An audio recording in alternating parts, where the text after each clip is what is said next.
ఏ విగ్రహంలోనో, ఏ భాగవతంలోనో, ఏ రామాయణంలోనో చూడాల్సిన పని లేదు. నేను మీ అందరికీ ఇక్కడ తీసుకురావాలా, ఈ సరియు నది తటంలో రామ జపాన్ని చేయించాలా అని, రామ తారక మంత్రాన్నితో హోమం చేయవాలా. రెండవది శతశ్లోకి రామాయణాన్ని ఎన్నో కోట్లు జపించాలా. మీతో పాటు వచ్చాను. ఎంతమంది వచ్చారు అప్పుడు స్వామీజీతో? చేతులు ఎత్తండి. చాలామంది వచ్చారు. చాలా సంతోషం. ఓకే, మళ్ళీ రెండో పర్యము మీకు వచ్చే భాగ్యం మీకు కలిగింది. చాలామందికి ఈరోజు మళ్ళీ వచ్చే భాగ్యం, మొదటిసారిగా వచ్చే భాగ్యం కూడా కలిగింది.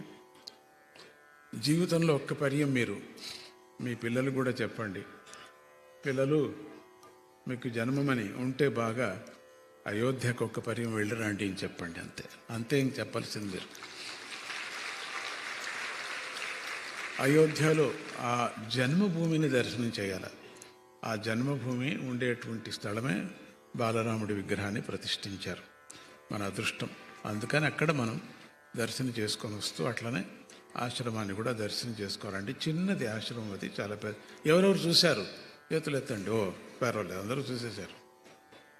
ఇంక చెప్పాల్సిన పని లేదు. ఓకే, ఆ మూర్తిని చేసినటువంటి శిల్పినే మనకు కూడా అది ఆ రామ పరివారాన్ని కూడా ఆయనే చేసి ఇచ్చాడు.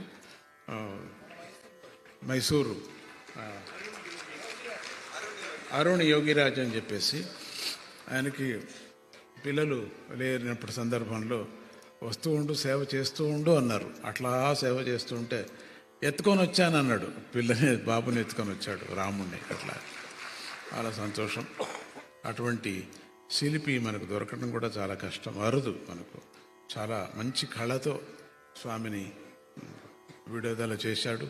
అది అంత అద్భుతమైనటువంటిది. ఆ రామ విగ్రహాన్ని చూస్తూ ఉంటే బాలరాముడే వచ్చినట్టుగా ఉంది.